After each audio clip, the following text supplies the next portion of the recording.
3 things I learnt about Eastern European women after spending 3 months in Eastern Europe.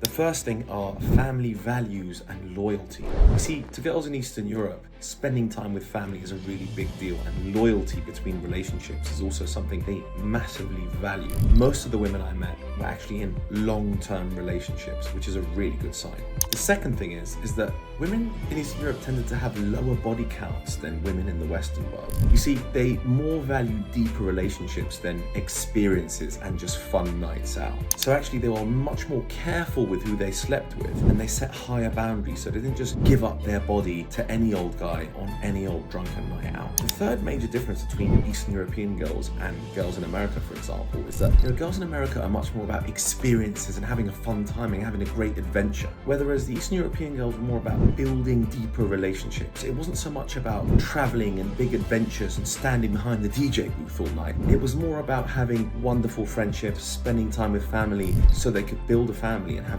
flourishing relationships.